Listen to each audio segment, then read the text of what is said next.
Welcome to AJ Channel, where we grow, learn, and become better every single day. If you're ready to improve your mindset and your life, you're in the right place. Let's dive into today's message. The village of Oakhaven was not just a place, it was a promise. For generations, the people lived under the gaze of Mount Cinder. They believed the mountain was a sleeping titan, and as long as they lived with virtue, the titan would remain in its slumber. Alara stood at the edge of the village square, watching the children play, but her eyes kept drifting upward. The sky wasn't blue today. It was a bruised, sickly purple. "The birds have stopped singing, Alara," whispered Kale, a young blacksmith's apprentice and her closest friend.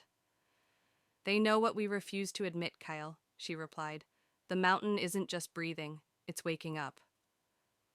That night, the first fire snow fell. It wasn't cold, it was gray, gritty ash that coated the crops and turned the drinking water to silt. The village council met by torchlight. Fear, a far more dangerous infection than the ash, began to spread. "We must leave. Pack the wagons," shouted Silas, a wealthy merchant. "Our faith didn't stop the ash, and it won't stop the lava."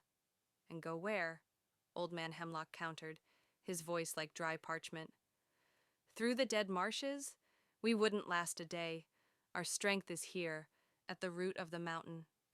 As the days passed, the rumbling became a constant, teeth-rattling vibration. Silas began to gather a following, preaching that the mountain was punishing them for forgotten sins. He claimed the spirits were actually demons. "Look at your fields!" Silas cried out to a crowd. "Your prayers are being answered with fire! Why do you still listen to an old man and a girl who talks to rocks?" Alara stepped forward. She didn't shout. She didn't need to. "The mountain is not a monster, Silas. It is a part of the world, just like the rain and the wind. We don't pray to stop the fire. We pray to find the courage to walk through it." But the seeds of doubt were sown. That night, someone set fire to the ancient shrine at the base of the trail. The very symbol of their faith was being consumed by the hands of their own people. Alara knew that words were no longer enough. She needed to prove that the mountain was still a place of sanctuary. "I am going to the old summit," she told Kyle. "There is a spring there, the Heartwell. If it still flows clear, it means the mountain hasn't turned on us. It means the core is stable." "It's suicide," Kyle said, though he was already grabbing his walking staff, "which is why I'm coming with you." They were joined by 10 others. Some were elders who refused to die in a valley of panic. Others were youths who believed in Alara's vision. They began the climb as the first trickle of lava, the red serpent, began to spill over the northern rim. When they reached the old summit, the world looked like the beginning of time. Raw, red earth, churning smoke, and the terrifying roar of the earth's blood. They found the Heartwell. It was surrounded by steam, but the water was crystal clear. Alara dipped her hands in. It was warm, but pure. "It's still here," she whispered. Just then, a massive explosion rocked the peak. A new vent opened, and a wall of fire began to race toward the valley, directly toward the path where Silas and the others were attempting to flee with their heavy wagons. "They won't make it!" Kale shouted over the roar. "The wagons are too slow." Alara didn't hesitate. She led the group to the ancient cusp, a natural rock formation that acted as a keystone for the mountain's drainage. "If we can shift the loose boulders here, we can trigger a minor rock slide. It will block this path and force the lava into the Great Ravine." It was grueling work.